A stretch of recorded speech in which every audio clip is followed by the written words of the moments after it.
మిత్రులారా, నమస్తే. పరమపావనమైన గీతాపారాయణానికి హృదయపూర్వక స్వాగతం. కర్మ సన్యాస యోగం 7వ శ్లోకం. యోగయుక్తో విశుద్ధాత్మా విజితాత్మా జితేంద్రియ సర్వభూతాత్మభూతాత్మా కుర్వన్నపి న లిప్యతే. శ్రీకృష్ణ పరమాత్మ అర్జునుడికి మానవుడు కర్మలు చేసినప్పటికీ కర్మబంధములో చిక్కుకొనకుండా ఉండాలంటే ఎలాంటి గుణాలు కలిగి ఉండాలో తెలియజేస్తున్నాడు. యోగయుక్తో విశుద్ధాత్మ విజితాత్మ జితేంద్రియ. యోగయుక్త కర్మయోగము ఆచరించు వ్యక్తి, విశుద్ధాత్మ పరిశుద్ధమైనటువంటి హృదయము కలిగిన వాడు, విజితాత్మ మనస్సును జయించినవాడు, జితేంద్రియ ఇంద్రియాలను జయించినవాడు, సర్వభూతాత్మ సమస్త ప్రాణికోట్లయందు ఉన్నటువంటి ఆత్మ, తనయందు ఉన్నటువంటి ఆత్మ ఒకటేనని తెలుసుకున్నవాడు, కుర్వన్నపి నలిప్యతే కర్మలు ఆచరించినప్పటికీ కర్మబంధములో చిక్కుకొనడు. శ్రీకృష్ణ పరమాత్మ కర్మబంధములో చిక్కుకోకుండా ఉండటం కొరకు 5 లక్షణాలని తెలియజేశాడు.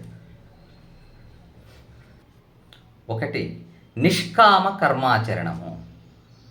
కామము అంటే ఇక్కడ కోరిక అని, నిష్కామ అంటే కోరిక లేకుండా కర్మలు చేయటం, ఆసక్తి లేకుండా కర్మలు చేయటం, ప్రతిఫలాపేక్ష రహితంగా కర్మలు చేయటం, కర్తృత్వ భావన లేకుండా, ఈ పని నేను చేస్తున్నాననే భావన లేకుండా కర్మలు ఆచరించటం, నిస్వార్థంగా కర్మలు ఆచరించటం.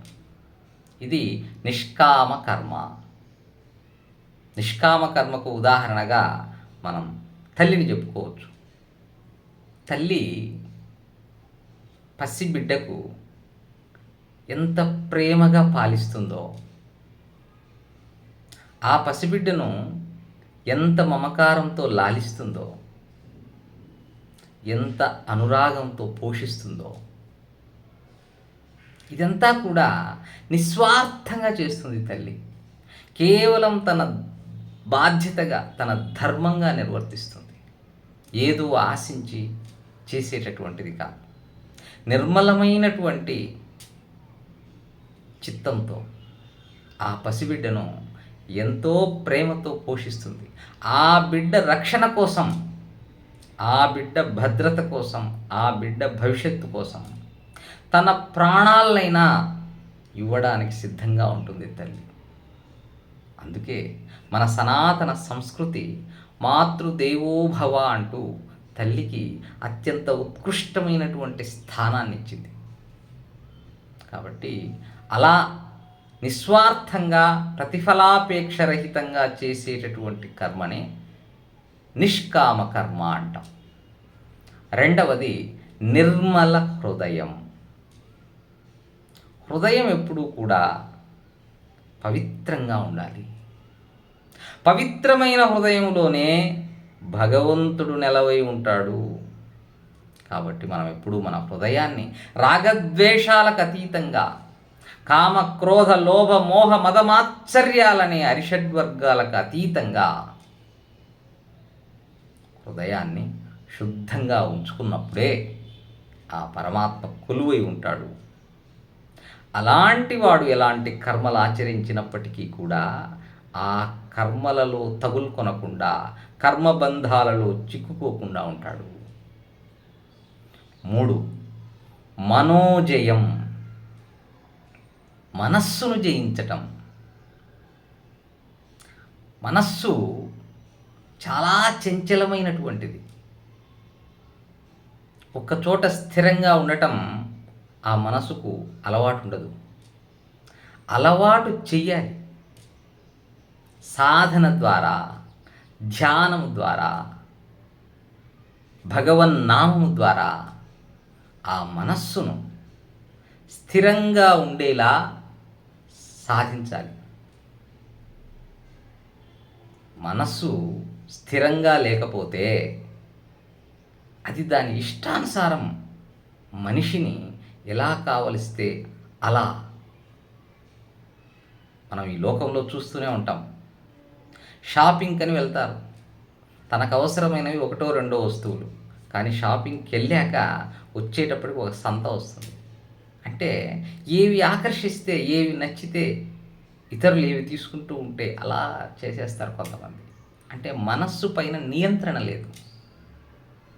అలాగే సెల్ ఫోన్కి అడిక్ట్ అవ్వటం, సెల్ ఫోన్కి బానిసైపోతుండటం.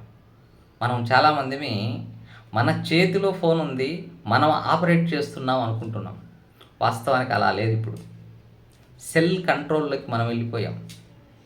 ఓపెన్ చేసే వరకే మన బాధ్యత. ఒక్కసారి సెల్ ఓపెన్ అయ్యాక అది ఏమొస్తుందో, మనం ఏం చూస్తున్నామో, అసలు ఎందుకు సెల్ ఓపెన్ చేసామో కూడా మనకు స్పృహ ఉండదు. ఏదో వస్తూ ఉంటుంది, ఏదో చూస్తూ ఉంటాం, ఏదేదేదేదేదో చూస్తూ ఉంటాం.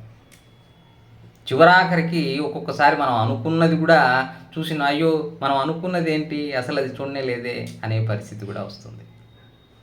ఎందుకు ఇలా జరుగుతుంది అంటే మన మనస్సు మన స్వాధీనంలో లేకపోవటం. కాబట్టి మనస్సును నియంత్రించాలి, మనస్సును స్వాధీనంలో ఉంచుకోవాలి. అయితే అంత సులువా అంటే సులువేమీ కాదు, సాధన చేయాలి. వెనకటికి ఒక మహర్షి ఒక అడవిలో ఒక చిన్న కుటీరం ఏర్పాటు చేసుకొని తపస్సు సాధన చేస్తూ ఉన్నాడు. చెట్టుపై నుంచి ఒక కోతి చూసింది. ఈ మునీశ్వరుడు రోజు ఆ ఏట్లో స్నానం చేయడం, జపమాల తీసుకొని ఆ పూసలు కళ్ళు మూసుకొని జపం చేయటం, ఏదో దొరికిన కాయో పండో ఫలమో తినడం, ఇదంతా చూస్తూ ఉంది. కోతి అనుకుంది, ఇదేదో సులువుగా ఉన్నట్టుంది, నేను కూడా చేయాలనుకుంది. ఆ ఋషీశ్వరుడి దగ్గరికి పోయి, మహానుభావ, ఆ జపతపాల గురించి నాకు తెలియజేయండి. ఆయన నవ్వి, ఎందుకు నువ్వేదో స్వేచ్ఛగా అలా ఎగురుకుంటూ జీవిస్తూ ఉన్నావు, ఈ జపతపాలతో నీకు అవసరం లేదు, ఇవి అంత సులువు కాదు నువ్వు సాధన చేయటం అంటే, లేదు లేదు స్వామి, నేను తప్పకుండా సాధన చేయాలనుకుంటున్నా, నాకు కాస్త ఆ విధానం ఏదో చెప్పండి అని. సరే, మంచి పని చేస్తానంటే ఎందుకు కాదనాలి అనుకొని, సరే లోపలికి రమ్మని కుటీరంలో పద్మాసనంలో కూర్చోబెట్టి, కాసింత దూరంలో ఒక బాగా ఆరం రగినటువంటి అరటిపండు పెట్టి, ఈ అరటిపండును నీకు తినాలనిపిస్తుంది కదా, ఈ అరటిపండును తినకుండా ఉండడం నియంత్రించుకోవడమే తపస్సు. నీ మనస్సును ఈ పండు తినకుండా నియంత్రించుకో. అదే ఆ మాత్రం నువ్వు అభ్యాసం చేస్తే నువ్వు తపస్సు సాధించినట్టే అని చెప్పి ఆ మునీశ్వరుడు కాసింత దూరంలో తన ధ్యానంలో తాను కూర్చున్నాడు. ఈ కోతి ఓస్ అంతేనా అనుకుంది, కళ్ళు మూసుకుంది. కాసేపటికి మంచి సువాసన, ఆ పండు ఆరమగ్గిన పండది, మంచి స్మెల్ వస్తుంది, మంచి వాసన వస్తుంది. కళ్ళు తెరిచింది. అయ్యయ్యో తప్పు, మనకు ఆలోచన రాకూడదు, మళ్ళీ కళ్ళు మూసుకుంది. కాసేపటికి మనసులో, పండు తినద్దని చెప్పాడు కానీ మునీశ్వరుడు, పండు వాసన చూస్తే తప్పేముంది అని నెమ్మదిగా కళ్ళు తెరిచింది. ఆ పండు ఆకర్షిస్తోంది, దగ్గరికి వెళ్తే తప్పేముంది అనుకుంది. పండు దగ్గరికి వెళ్ళింది. పండు తింటే కదా తప్పు, పట్టుకుంటే తప్పేముంది అనుకుంది. అరటి పండు చేతిలోకి తీసుకుంది. చేతిలోకి తీసుకున్న తర్వాత అనుకుంది, ఈరోజే ఇప్పుడే తపస్సు చేయాలని ఎక్కడైనా శాస్త్రంలో రాయబడి ఉందా, రేపు చేస్తే తప్పేంటి అని పండు తోలు తీసి కుటుక్కున మింగేసింది. తర్వాత కుటీరంలోంచి బయటికి వెళ్ళిపోయింది. అది కోతి యొక్క తపస్సు. కాబట్టి మనస్సుని అంత సులువు కాదు నిగ్రహించడం, చాలా సాధన చేయాలి. 4, ఇంద్రియ జయం, ఇంద్రియాలను జయించటం. జ్ఞానేంద్రియాలనైనా కర్మేంద్రియాలనైనా మన నియంత్రణలో ఉంచుకోగలిగితేనే మనం కర్మలు చేసినప్పటికీ కర్మబంధంలో తగులుకున్నాం.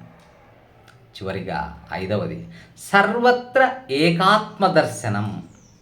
అన్ని చోట్ల కూడా ప్రతి ప్రాణికోటిలో కనిపిస్తున్నది పరమాత్ముని యొక్క ఆత్మస్వరూపమే. నాలో ఉన్నది సమస్త ప్రాణికోటిలో కనిపిస్తున్న ఆత్మ కూడా అంతా ఒక్కటే, అంతా భగవంతుడి యొక్క స్వరూపమే అనేటటువంటి ఆలోచన కలిగినప్పుడు పరప్రాణుల పట్ల మనకి అసూయ, ద్వేషము ఇలాంటి భావాలు ఉండవు. ఎందుకంటే మనలో ఉన్న ఆత్మ, ఆ ప్రాణిలో ఉండే ఆత్మ ఒకటే. కాబట్టి ప్రాణి హింస అనేది మనం చెయ్యం. మనలో కరుణ, ప్రేమ పెళ్ళుబుకుతాయి. ఇలాంటి లక్షణాల్ని కలిగిన వాడు కర్మలు ఆచరించినప్పటికీ కర్మబంధంలో చిక్కుకొనడని శ్రీకృష్ణ పరమాత్మ తెలియజేస్తున్నాడు. మిత్రులారా, ధన్యవాదాలు. శుభం భూయాత్. హరి ఓం తత్సత్.